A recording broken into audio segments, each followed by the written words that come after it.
भ्रमित बयान विपक्षी दल कांग्रेस की तरफ से आए, एक उनके अध्यक्ष के द्वारा, इसमें खनन को लेकर के अनर्गल आरोप सरकार पर लगाने का काम किया गया, और दूसरा जो इस राज्य के मुख्यमंत्री पूर्व में रह भी चुके हैं और वरिष्ठ नेता हैं कांग्रेस के, कांग्रेस कार्य समिति के सदस्य भी हैं, उनके द्वारा गैर जिम्मेदाराना बयान, जिसमें उनके द्वारा कहा गया है कि इस राज्य में अगर भारतीय जनता पार्टी के शासन में 3200 लोगों को भी नौकरी लगी होगी तो मैं संन्यास ले लूंगा। तो मुझे लगता है संन्यास का समय आ गया, क्योंकि मैं आपको विभाग के प्रमाणित आंकड़े आपको दे रहा हूं, जो कि सीधे सीधे जिनमें आउटसोर्सिंग के माध्यम से और उसके अलावा जो प्रोजेक्ट पे हमने रोजगार दिया वो शामिल नहीं है। हजारों लोगों को आउटसोर्सिंग के माध्यम से भी नौकरी दी गई है और सैकड़ों लोग प्रोजेक्ट में भी काम कर रहे हैं। मैं आपको दे रहा हूं, सहायक अध्यापक के 1269 पदों पर हम चयन करके नियुक्ति दे चुके हैं। अवर अभियंता सिविल ऑब्लिक विद्युत एवं यांत्रिकी सूचना प्रौद्योगिकी में 289 लोगों को हमने रोजगार दिया। सहायक कृषि अधिकारी वर्ग 3 जो मेरे विभाग में थे, 169 पदों पर नियुक्ति दी गई थी। ग्राम पंचायत विकास अधिकारी के 196 पदों पर नियुक्तियां दी गई। कंप्यूटर प्रोग्रामर में 59 पदों पर नियुक्तियां दी गई। ग्रेडिंग ऑब्लिक दूध पर्यवेक्षक कनिष्ठ सहायक ऑब्लिक कंप्यूटर ऑपरेटर 210 पदों पर नियुक्ति देने का काम किया। सहायक लेखाकार डेयरी और अन्य विभाग में 143 लोगों को नियुक्ति दी। सर्वेयर वन विभाग में 21 लोगों को नियुक्ति दी गई। कनिष्ठ सहायक अमीन व अन्य विभिन्न विभाग में 323 ये पद जो है अधीनस्थ सेवा आयोग के माध्यम से चयनित भी किए गए, इसलिए इनकी प्रामाणिकता पर कोई संदेह नहीं होना चाहिए। मैं आपको लिखित और दस्तखत जिसमें किए गए वो आपको दे रहा हूं। इसके अलावा समीक्षा अधिकारी, सहायक समीक्षा अधिकारी वो अन्य विभिन्न विभागों में 75 पद अधीनस्थ लोक सेवा आयोग के माध्यम से नियुक्त किए गए। वाहन चालक 21, मैकेनिक ऑब्लिक टायर निरीक्षक ऑब्लिक फिटर मैकेनिक परिवहन विभाग 56, सहायक लेखाकार ग्राम विकास 59, सहायक निरीक्षक वर्ग 2 25, प्रयोगशाला फार्मेसी अधिवस्तक प्रदर्शक रेशम व अन्य विभाग में 15, सहायक भंडारपाल प्रतिरूप सहायक सीटपाल 92, मानचित्रकार नलकूप मिस्त्री 198, सहायक लेखाकार लेखा परीक्षा विभिन्न विभागों में 197, अधीनस्थ सेवा संपर्क सहायक खाद्य निरीक्षक ऑब्लिक प्रशिक्षक 152, सहायक खेल प्रशिक्षक ऑब्लिक खेल अध्यापक ऑब्लिक क्रीड़ा अधिकारी 72, टेक्नीशियन ग्रेड 2 यूपीसीएल पिटकुल 171, कनिष्ठ कैमरामैन ऑब्लिक फोटोग्राफर 12, पुस्तकालय अध्यक्ष सहायक लाइब्रेरियन ऑब्लिक लिपिक 73, chemist oblique X-ray ECG technician dental hygienist 94, वन आरक्षी 1218, पुलिस विभाग में रैंकर परीक्षा 996, प्रवर्तन ऑब्लिक आबकारी सिपाही 116, कनिष्ठ अभियंता सिविल 100, सहायक कृषि अधिकारी वर्ग 3 280। अभी आपने देखा 400 से ज्यादा तो केवल कृषि विभाग स्वयं मेरे विभाग में 450 के आसपास सहायक कृषि वर्ग अधिकारी, और 2 तरह का रोजगार होता है, प्रत्यक्ष रोजगार, अप्रत्यक्ष रोजगार। और निसंदेह चुनाव घोषणा पत्र में हमने प्रत्यक्ष रोजगार देने का जो वादा किया था, भारतीय जनता पार्टी की सरकार ने उसको निभाया है।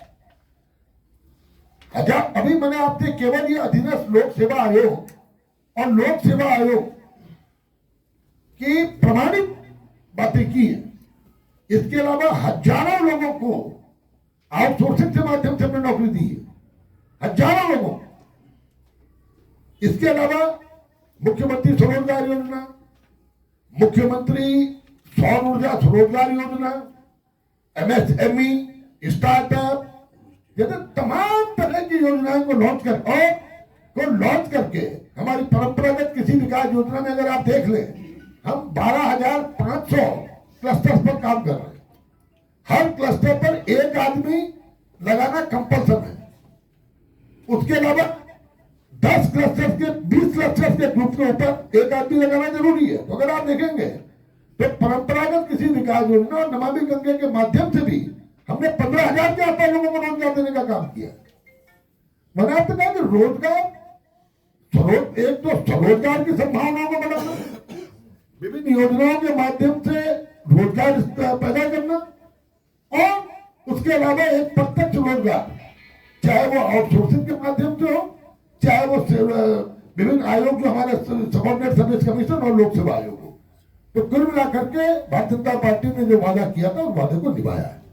किस तरह बढ़ेगी जनसंख्या? बढ़ने के साथ साथ बेरोजगारी बढ़ती है। देखिए केवल हमारे राज्य का प्रश्न नहीं है, या पूरे देश के आंकड़े देख सकते हैं।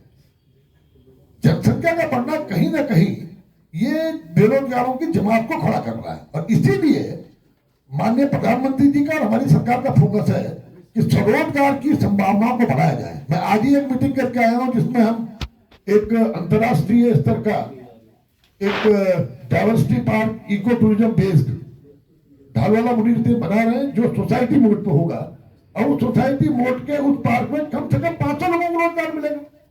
तो हम इस तरह की योजना पर फोकस कर रहे हैं ताकि जो एम्प्लॉयमेंट ओरिएंटेड हो, ताकि एम्प्लॉयमेंट जनरेट हो। और मैं आपके माध्यम से यह भी अनुरोध करना चाहूंगा कि आज कोई भी राज्य किसी पार्टी की सरकार हो, सरकारी नौकरियों में बहुत ज्यादा संभावना है। अगर आप सोचे सारे बेरोजगारों को समायोजित कर लिया जाए, संभव नहीं है। इसीलिए स्वरोजगार की संभावनाओं को बलवती करना आज हमारी पहली प्राथमिकता है। और हरीश रावत बताया उन्होंने कितने लोगों को रोजगार दिया था। उन्होंने खनन माफिया को रोजगार दिया, उन्होंने शराब माफियाओं को रोजगार दिया, उन्होंने बड़े बड़े ठेकेदारों को दिल्ली और नोएडा और मुजफ्फरनगर से लाकर के यहाँ पर रोजगार देकर यहाँ के नौजवानों के हाथों को छीनने का काम किया। और आज जब स्वयं उन्होंने ईमानदारी से कहा कि अगर सरकार 3200 लोगों का भी नाम बता देगी तो मैं राजनीति से संन्यास ले लूंगा। मैं खुला चैलेंज करता हूँ हरीश रावत जी को, मैं 3200 लोगों के नाम लेके वो कल आए, नाम ले और राजनीति से संन्यास ले। मंत्री जी आपने बताया मानसिकता से बात करते हो, अन्यथा मैं तुमसे कहा कि रोजगार का मतलब सरकारी सेवा ही नहीं होता है। आप पहले अपना दिमाग क्लियर करिए। रोजगार का मतलब सरकारी सेवा नहीं होता। रोजगार का मतलब सरकारी सेवा नहीं होता। अगर हरीश रावत के एजेंट बन के आया तो डॉक्टर जवाब दे दूं। रोजगार का मतलब रोजगार होता है, ये कहीं सरकारी सेवा नहीं है। Employment means employment. वो एम्प्लॉयमेंट किस तरह का एम्प्लॉयमेंट है, किस तरह से आपने एम्प्लॉयमेंट जनरेट किया है, उसको रोजगार कहते हैं। रोजगार का मतलब केवल सरकार, आपके रोजगार में नहीं है किसी चैनल के, आप भी तो रोजगार कर रहे हैं चैनल में। आप बताओ आप अनएम्प्लॉयड है? आपने दिया है सर, आप अनएम्प्लॉयड है रोजगार में? रोजगार में हो ना? ये सरकारी रोजगार तो नहीं है ना, लेकिन ये भी रोजगार है। तो इस तरह विभिन्न परिस्थितियों में रोजगार देना, रोजगार की संभावनाओं को पैदा करना, ये सरकार की जिम्मेदारी है। और हमने कहा था कि हम इतने लोगों को रोजगार देंगे, तो हमको बहुत गर्व के साथ कह सकता हूं कि हमने जितने लोगों का वादा किया था हमने रोजगार देने का काम किया है। एक सेकंड, अगर कांग्रेस का कोई दूसरा नेता ये बोले कि मैं आऊंगा तो मैं ये करूंगा, या मैं अगर बोलूं कि मैं मुख्यमंत्री बनूंगा तो ये करूंगा, वो बात डाइजेस्ट हो सकती है, क्योंकि मेरा विजन आपको नहीं मालूम है कि मैं एज ए लीडर क्या क्या कर सकता हूं।